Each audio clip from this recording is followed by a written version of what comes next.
सिंह अमर रहे, सरदार मनीष सिंह अमर रहे। जो ताड़ी सोच ते पहरा देंगे ठोक के, जो ताड़ी सोच ते पहरा देंगे ठोक के, जो ताड़ी सोच ते पहरा देंगे ठोक के, जो ताड़ी सोच ते पहरा देंगे ठोक के। सरदार मनीष सिंह अमर रहे, सरदार मनीष सिंह अमर रहे। काले कानून वापस लो, वापस लो, वापस लो। काले कानून वापस लो, वापस लो, वापस लो। सेंटर दी मोदी सरकार मुर्दाबाद, मुर्दाबाद, मुर्दाबाद। जब रोजाना आप वेखते अखबार पढ़ते अपने आले दुआले वापरदा आप सारे शामिल है। जो साडी मानसिक अवस्था बन चुकी है एक दूजे तो अगे मौड़ के लंघण दी जिहड़ी ड्यूटी है किसानां नूं दित्ती गई। लड़ाई सिर्फ इन कानूनां दी नहीं है, लड़ाई तो लोकतंत्र नूं बहाल करन दी भी है, लड़ाई तो इंसानां दे हक वास्ते भी है।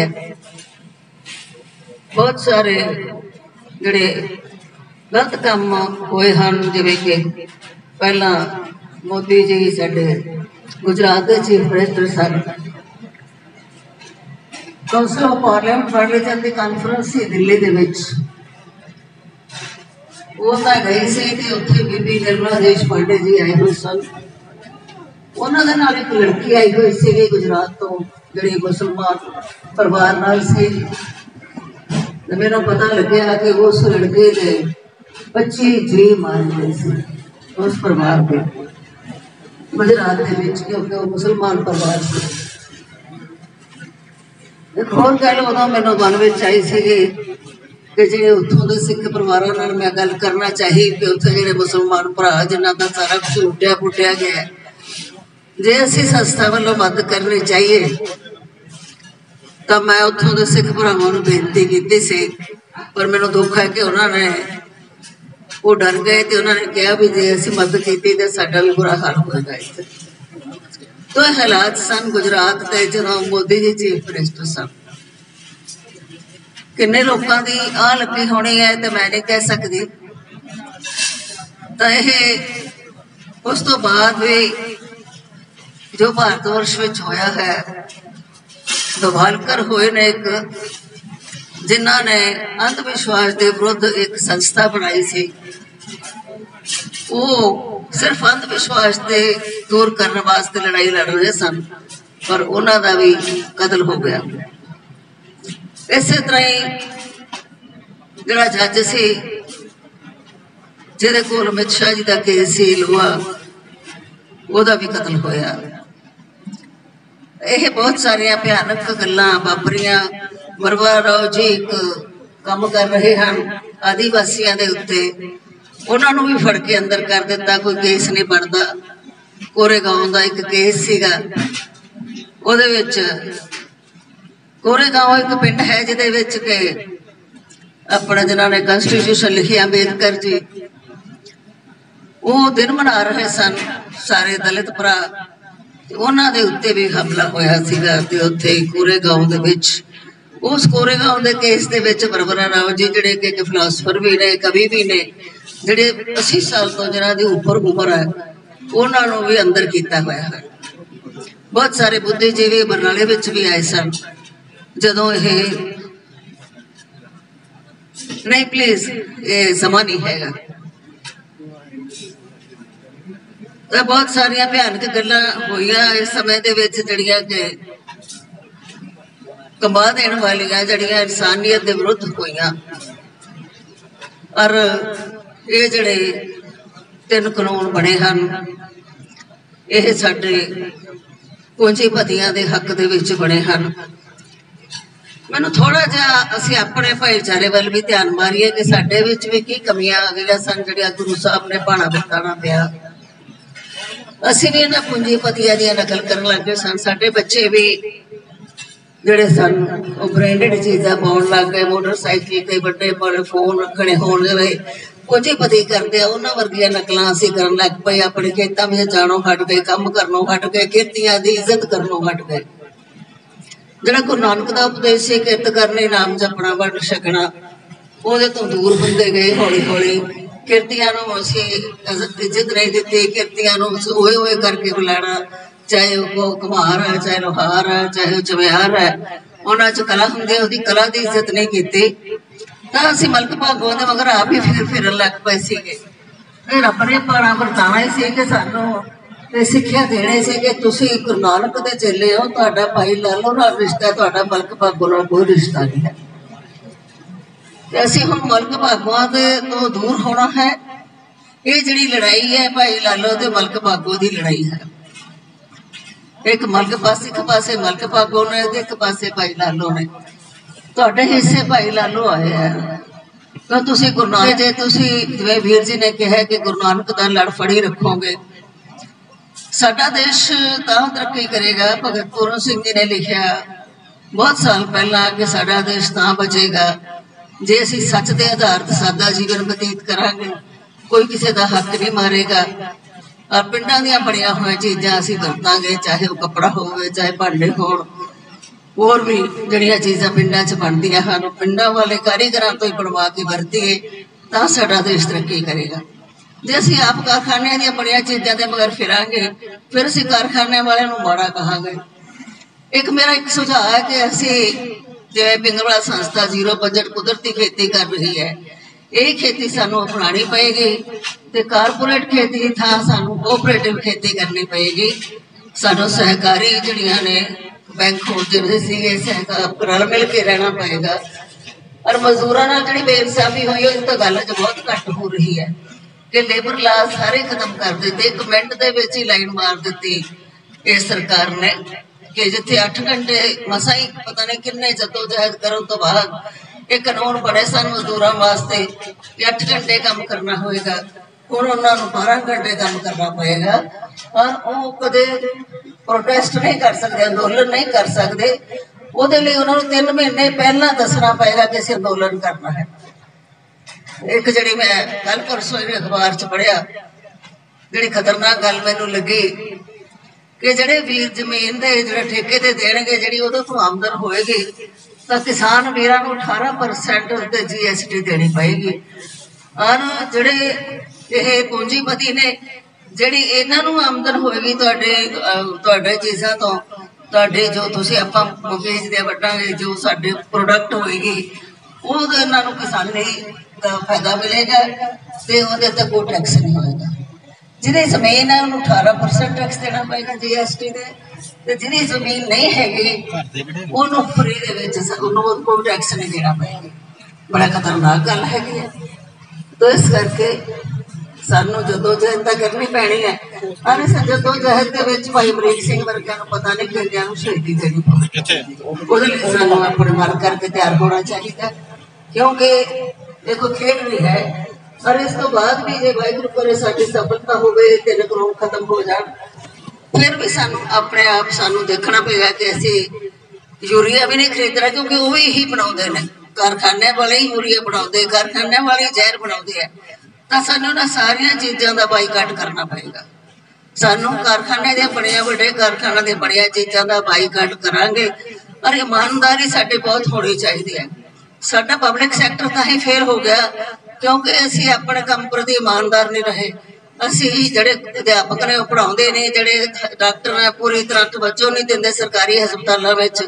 जे असीं सरकारी जिहड़े साडे अदारे ने उन्हां विच असीं चंगी तरह काम नहीं करांगे तो प्राइवेट सैक्टर जिहड़ा वो साडे ते हावी होएगा। उही लड़ाई है अज साडी कि साडे कोल जिहड़ा प्राइवेट सैक्टर ना होवे, साडे कोल सरकारी वधिया स्कूल होण, वधिया यूनीवर्सिटियां होण, वधिया कॉलेज होण। हुण फीसां इन्नियां ज़्यादा हो गई कि गरीब पढ़ा ही नहीं सकता। तो इस करके पैसे तो ज़्यादा जो सरकार दे विच फंड दे विच टैक्स के रूप दे विच साडे पैसे जाते हैं, वो सारे अमीरां ते ही खर्च हो जाते हैं। उन्हां दे वड्डे वड्डे होटल ते उन्हां दे रहण दी वड्डिया वधिया थावां ते साडे जिहड़े टैक्स दे पैसे उन्हां नाल बच्चों दे स्कूलों दी फीसां कई गुणा कर दित्तियां। उत्थे जिहड़े पैसे है टैक्स दे ठीक इस्तेमाल नहीं हो रहा ते असीं भी अपनी जिम्मेवारी ठीक तरह नहीं निभा रहे। दोवां पासे ही सानू रब ने सीधा करना। सानू भी असीं भी जिहड़े असीं अपनी जिम्मेवारियां भुल गए सी, रब ने कदकला वरताई है कि असीं भी सीधे रस्ते चलीए। और ये जो सरकार है जिहड़ी कि बहुत ही खतरनाक फैसले लै रही है, इसनूं भी रब ने सिद्धा करना, समत बख्शे सारिਆਂ ਨੂੰ। और साडा भारत वर्ष फिर सोने की चिड़ी तां ही बन सकेगा जे असीं सारे अपने कामां दे प्रति संजीदा होवांगे, अपने हक्कां प्रति संजीदा होवांगे ते अपने कामां प्रति संजीदा होवांगे। यही मेरी भगत पूर्ण सिंह जी सारी उम्र लोकां लई अरदास करते रहे कि अच्छे हवा पानी धरती साफ रखो ताकि बीमार ना होवो। पर साडा खाना पीना असीं नकल पश्चिमी सभ्यता दी करन लग गए, काम करनों हट गए ते हुण बीमारियां नाल घिरे होए आ। ते सानूं अपना भी बदलना पेगा सोच, और सानूं इस लड़ाई दे विच पूरी जद्दोजहद पूरी मेहनत दे नाल संघर्ष दे विच सारिਆਂ ਨੂੰ हिस्सा लेना चाहिए, क्योंकि एक कल्ले किसानां दा संघर्ष नहीं है, ये सारिਆਂ दा ही संघर्ष है। रोटी सब ने खानी होंदी है, तो जे इन्हां कोल चली गया सारा कुछ तो सारा कुछ बहुत महंगा हो जाएगा। तो इस करके फिर जिहड़े लंगर चलते हैं गुरुद्वारियां दे विच, ये किसान ही ने जिहड़े उत्थे सुट आउंदे आ, जाके कणक सुट आउंदे आ, दालां सुट आउंदे आ, ते इस तरह ही पिंगल वाले भी किसान बहुत मदद करते हैं। तो ये जिहड़े लंगर जिहड़े सेवा के अदारे ने, जिहड़े साडे गुरुआं दे गुरु घर दे लंगर ने, ये किस तरह चलणगे जे सारा कुछ कारखाने पूंजीपतियां दे हत्थ विच आ गया, तो ये जिहड़े सेवा के कार्य भी ठप्प हो जाणगे, जिहड़ी कि बहुत खतरनाक गल है। तो सानूं सुचेत होना चाहिए, सानूं सारिਆਂ ਨੂੰ संघर्ष में हिस्सा लेना चाहिए। ये किसी कल्ले का संघर्ष नहीं, पर ये ड्यूटी जिहड़ी रब ने बख्शी है किसानों को बख्शी है। शायद इस करके कि किसान जिहड़े ने वो ज़्यादा ताकतवर ने, ज़्यादा सबर वाले ने, ज़्यादा बर्दाश्त करने वाले ने। असीं दिल्ली गए सी, 202 बारी मैं जाया ही, टिपरी बॉर्डर से सिंघू बॉर्डर से भी असीं कैंप लाया, मैडिकल कैंप लगाया, तो होर भी जो उसकी वस्तुआं सब दे सकते थे पिंगला संस्था वालों अपने वालों की। कोई खास गल नहीं है, तो आटे च लूण वाली गल है। पर उत्थे जिहड़ा असीं देखिआ कि किसान वीरां दे विच किन्ना सबर है, किन्ना संतोख है, किन्ना धीरज है, किन्नी बर्दाश्त है। शायद तां ही रब ने किसानां दी ड्यूटी लाई है कि तुसीं सारे भारत वर्ष के किसानां नूं अगवाई करो, और सारे भारत वर्ष के जिहड़े किसान ने तुहाडे बड़ी खुशी की गल है कि सारे भारत वर्ष के किसान अपने पंजाब के किसान वीरां नाल मोढे नाल मोढा ला के तुर रहे ने। वाहिगुरू करे कामयाबी बख्शे सबनों, और सारिਆਂ ने साडी जिहड़ी बुद्धि है वो सच्चे पातशाह मन नीवा ते मत उची जिहड़ी है साडे ते मेहर करे। सोही जीविया जिस मन वस्या सोए नानक वरना जीवे कोय, जे जीवे पत लथी जाए सब हराम जेता किश खाए। अणख नाल जीना सीखिए, सानू कोई खरीद ना सके। जिवें पहला कोई शराब की बोतल दे के खरीद लैंदा, कोई भुक्की दे के खरीद लैंदा, कोई किवें खरीद लैंदा सी। सानू जिहड़ियां राजनीतिक पार्टियां ने साडा बुत्तू बनाउंदियां रहियां इन्नी देर, और असीं उन्हां दियां गल्लां विच आउंदे रहे। तां सानू हुण वाहिगुरू ने बख्शी है, समत बख्शी है कि किसान वीरां ने बहुत चंगा कीता उपराला जिहड़ा कि पोलिटिकल पार्टियां नूं नेड़े नहीं लगन दिता, क्योंकि इन्हां ने गुमराह कर ही लेना सी। किसानां विचों ही लीडर पैदा होणगे। किसान बच्चे जिहड़े ने बहुत अगांह और बड़े पढ़े लिखे ने, सब कुछ कर सकते हैं, बड़ी समर्था है। अपनी समर्था को पछाणो और इस जिहड़ी है सरकार दे नाल अपना हिम्मत करके अपने असीं हक लईए इन्हां कोलों, भावें सानूं किन्ना ही तकलीफ बर्दाश्त करनी पवे। वाहिगुरू जी का खालसा, वाहिगुरू जी की फतेह। 8 तरीक ਨੂੰ ਸਾਨੂੰ 3 ਮਹੀਨੇ ਹੋ ਜਾਣੇ ਆ।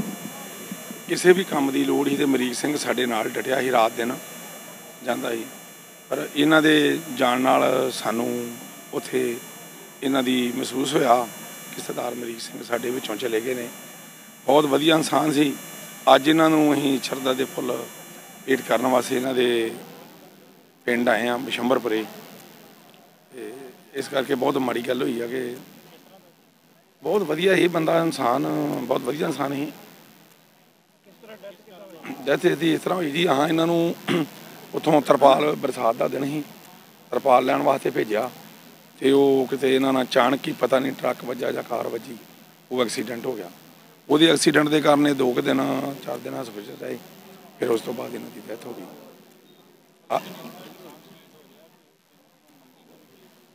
किसान बड़े शहीद हो रहे जी, हुण की करिए। हुण उहदे मन्नण नूं वेखो किन्नी बरसात आ, रात का भी उत्थे मींह बहुत जोर ने जी। मनना चाहिए एडा ढीठ बंदा किते होना ही नहीं, जिड्डा मोदी ढीठ हो गया।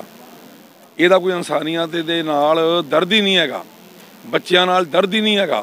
ਇੰਨੀ ਦੁਨੀਆ ਉੱਥੇ ਪਹੁੰਚੀ ਆ, ਛੋਟੇ ਬੱਚੇ ਪਹੁੰਚੇ ਆ, ਮਾਵਾਂ ਬਜ਼ੁਰਗ ਪਹੁੰਚੀਆਂ। ਕਿੰਨੇ ਮੈਨੂੰ ਜਾਪਦਾ ਵੀ ਹੁਣ ਤਾਂ ਗਿਣਤੀ 70 ਤੱਕ ਪਹੁੰਚ ਗਈ ਆ, 70 ਤੱਕ ਗਿਣਤੀ ਪਹੁੰਚ ਗਈ ਆ। ਅਜੇ ਤੱਕ ਵੀ ਇਹ ਨਹੀਂ ਕੋਈ ਇਹਦੇ ਮਨ ਤੇ ਗੱਲ ਆਉਂਦੀ ਕਿ ਮੈਂ ਕੀ ਕਰਨਾ ਵਾ, ਮੈਂ ਕੀ ਨਹੀਂ ਕਰਨਾ। ਇਹ ਉਹਨਾਂ ਦੇ ਚੱਕਰਾਂ 'ਚ ਬਚਿਆ ਵਾ, ਬਾਨੀ ਨਾਨੀ ਦੇ। ਇਹਨੂੰ ਕੀ ਲੋੜ ਉਹਨਾਂ ਦੇ ਚੱਕਰਾਂ 'ਚ ਪੈਣ ਦੀ? ਇਹ ਗਾਂ ਆਪਣੇ ਆਪ ਵੇਖੇ ਵੀ ਗਾਂ ਸੋਚੇ ਵੀ ਗਾਂ ਕੀ ਕਰਨਾ। ਇਹ ਅੱਗੇ ਵਾਸਤੇ ਨਹੀਂ ਸੋਚਦਾ। ਇਹਨੇ ਸਿਰਫ ਉਹਨਾਂ ਨੂੰ ਗਾੜੀ ਰੱਖ ਲਿਆ। ਉਹਨਾਂ ਨੇ ਇਹਨੂੰ ਜੋ ਵੀ ਆ ਉਹਨਾਂ ਨੇ ਮੁੱਲ ਖਰੀਦਿਆ ਵਾ। ਜੇ ਸਰਕਾਰ ਆ ਤੇ ਉਹਨਾਂ ਦੀ ਆ, ਇਹਦੀ ਨਹੀਂ ਗੀ। ਇਹ ਅਸੀਂ ਇੱਕ ਮੁੱਦਾ ਖੜਾ ਕੀਤਾ ਗਾੜੀ, ਜੋ ਵੀ ਕਰ ਰਿਹਾ ਵਾ ਮਗਰ ਇਹ ਵੇਲੇ ਬਾਨੀ ਡਾਨੀ ਹੋਣੀ ਕਰ ਰਹੇ ਆ, ਮੋਦੀ ਨਹੀਂ ਕਰ ਰਿਹਾ। ਸੰਘਰਸ਼ ਅਸੀਂ ਤਿੱਖਾ ਕਰਾਂਗੇ ਜੀ। ਅੱਜ ਸਾਡੀ ਰੈਲੀ ਉੱਥੇ ਟਰੈਕਟਰਾਂ ਦੀ ਜ਼ਿਆਦਾ ਬਰਸਾਤ ਹੋਣ ਕਰਕੇ ਅੱਜ ਅਸੀਂ ਕੈਂਸਲ ਕੀਤੀ ਆ। ਹੋ ਸਕਦਾ ਕੱਲ੍ਹ ਨੂੰ ਕੱਢੀਏ। ਦਿੱਲੀ ਦੇ ਅੰਦਰ ਦਾਖਲ ਹੋਵਾਂਗੇ, ਬਿਲਕੁਲ ਦਿੱਲੀ ਦੇ ਅੰਦਰ ਦਾਖਲ ਹੋਵਾਂਗੇ ਟਰੈਕਟਰ ਟਰਾਲੀਆਂ ਲੈ ਕੇ। ਅੰਦਰ ਜਾ ਕੇ ਸੰਘਰਸ਼ ਕੱਢਾਂਗੇ, ਗਲੀ ਗਲੀ 'ਚ ਕੱਢਾਂਗੇ। ਇਹਨੂੰ ਮੈਨੂੰ ਜਾਪਦਾ ਵੀ ਸਾਨੂੰ ਜਿੰਦੇ ਨੂੰ ਫੜਨਾ ਪੈਣਾ ਵਾ। ਜਿਹੜਾ ਇਹ ਹਿਸਾਬ ਕਰੀ ਜਾਂਦਾ ਨਾ, ਮੰਨਦਾ ਨਹੀਂ। ਆਖਰ ਅਸੀਂ ਇਹਦੇ ਅੰਦਰ ਦਾਖਲ ਹੋ ਜਾਣਾ। ਅੰਦਰ ਦਾਖਲ ਹੋ ਕੇ ਇਹਦੇ ਘਰ ਨੂੰ ਘੇਰਾ ਪਾਵਾਂਗੇ। ਉਹ ਕਿੰਨੇ ਕੁ ਦਿਨ ਉਹਨਾਂ ਬਾਨੀਆਂ ਕੋਲੋਂ ਬਚੂਏ। ਇਹ ਤਾਂ ਹੁਣ ਬਣ ਗਿਆ ਬਾਂਦਰ। ਅਸੀਂ ਵੇਖਿਆ ਉਹਦੇ ਅਸੀਂ ਬਾਂਦਰ ਬਣਾ ਕੇ ਲਾਇਆ। ਉਹਨਾਂ ਨੇ ਇਹਦੇ ਹੱਥ 'ਚ ਪਟਾ ਪਾ ਕੇ ਫੜਿਆ। ਇਹ ਕਰਕੇ ਇਹਨੂੰ ਆਪਣੀਆਂ ਫੋਟੋਆਂ 'ਤੇ ਵੀ ਮਹਿਸੂਸ ਨਹੀਂ ਆਉਂਦਾ ਕਿ ਮੈਨੂੰ ਲੋਕਾਂ ਨੇ ਬਾਂਦਰ ਬਣਾਤਾ, ਕੁੱਤਾ ਬਣਾਤਾ, ਚੂਹਾ ਬਣਾਤਾ। ਮੈਂ ਐਦੋਂ ਪਰੇ ਹੋਰ ਕੀ ਕਰਨਾ। ਬੰਦੇ ਨੂੰ ਇੰਨੀ ਸ਼ਰਮ ਹੋਣੀ ਚਾਹੀਦੀ। ਇੱਕ ਵਾਰੀ ਕਿਸੇ ਦਾ ਪੁਤਲਾ ਸਾੜ ਦੋ ਨਾ ਕਿ ਉਹ ਸੋਚਦਾ ਵਾ ਯਾਰ ਮੇਰਾ ਚੌਂਕ 'ਚ ਪੁਤਲਾ ਸਾੜਿਆ। ਨੇਕਾਂ ਪੁਤਲੇ, ਨੇਕਾਂ ਇਹਦੀਆਂ ਫੋਟੋਆਂ ਬਣਾ ਕੇ ਲਾਈਆਂ ਜਾ ਰਹੀਆਂ। ਇਹਦੀ ਕੋਈ ਸਮਝ ਨਹੀਂ ਆਉਣ ਡਈ। ਇਸ ਕਰਕੇ ਜਿਹੜਾ ਮੋਦੀ ਆ ਨਾ, ਇਹਦਾ ਦਿਮਾਗ ਹਿੱਲ ਚੁੱਕਾ ਵਾ। ਜੇ ਅਕਲ ਦਾ ਦਿਮਾਗ ਹੋਵੇ ਤੇ ਕਰੋੜਾਂ ਦੇ ਹਿਸਾਬ ਨਾਲ ਦੁਨੀਆ ਆ ਗਈ ਉੱਥੇ ਹੁਣ। ਤੇ ਕਰੋੜਾਂ ਦੇ ਹਿਸਾਬ ਦੀ ਦੁਨੀਆ ਦੇ ਨਾਲ ਇਹਨੂੰ ਸਮਝ ਜਾਣਾ ਚਾਹੀਦਾ ਵਾ। ਜਦੋਂ ਇੰਨੀ ਦੁਨੀਆ ਇੱਕ ਗੱਲ ਕਵੇ ਨਾ, ਉਹ ਗੱਲ ਨੂੰ ਸਮਝ ਜਾਣਾ ਚਾਹੀਦਾ। ਇਹ ਸਰਦਾਰ ਅਮਰੀਕ ਸਿੰਘ, ਇਹ ਬਿਸ਼ੰਬਰਪੁਰਾ ਸਰਦਾਰ ਅਮਰੀਕ ਸਿੰਘ ਇਹਨਾਂ ਦਾ ਨਾਮ ਆ। ਇਹ ਬਹੁਤ ਵਧੀਆ ਇਨਸਾਨ ਹੈ, ਵਧੀਆ ਇਨਸਾਨ ਜਿਹਨੂੰ ਕਹਿੰਦੇ।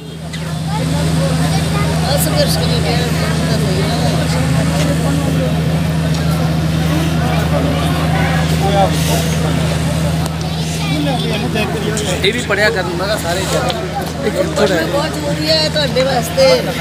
ਸਾਰੇ ਜਣੇ ਪੜੋ ਕਿੰਨਾ ਥੋੜੇ ਸਾਰੇ ਪਿੱਛੇ ਹੋ ਜਾਓ। ਬਾਈਟ ਲੈ ਕੇ ਸਾਰੇ ਲਾਓ। ਕਿਸਾਨੀ ਤੇ ਹੀ ਨੇ ਸਾਰੀਆਂ ਬਹੁਤ ਲੇਖ।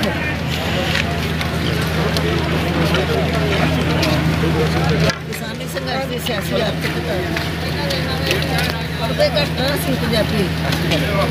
ਅਸੀਂ ਗਿਆਨ ਤੋਂ ਬਿਨਾਂ ਨਹੀਂ ਅਸੀਂ ਜਿੱਤ ਸਕਦੇ। ਗਿਆਨ ਬਹੁਤ ਜ਼ਰੂਰੀ ਹੈ।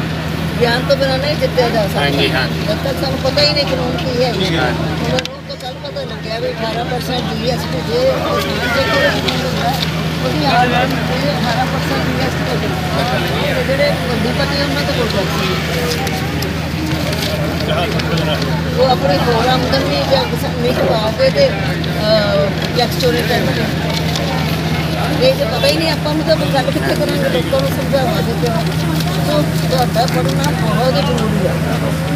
ਅਸੀਂ ਪਿੰਡਾਂ ਵੱਲੋਂ ਸੰਸਥਾ ਵੱਲੋਂ ਬਹੁਤ ਲਿਟਰੇਚਰ ਛਾਪਿਆ ਇਸੇ ਕਰਕੇ, ਤਾਂ ਕਿ ਤੁਹਾਡੇ 'ਚ ਗਿਆਨ ਵਧੇ। ਜੇ ਗਿਆਨ ਵਧੇਗਾ ਤਾਂ ਲੜਾਈ ਕਰੋਗੇ। ਮੇਰੇ ਨਾਰੇ ਲਾ ਨਹੀਂ ਜਿੱਤ ਸਕਦੇ। ਉਹ ਸਮਾਂ ਗਿਆ ਨਾਰੇ ਲਾ ਕੇ ਜਿੱਤਣਾ। 40,000 50,000 ਠੇਕਾ ਹੈ ਨਾ, ਉਹਦੇ ਤੇ ਸਰਕਾਰ ਨੇ 18% ਟੈਕਸ ਲਾ ਦਿੱਤਾ।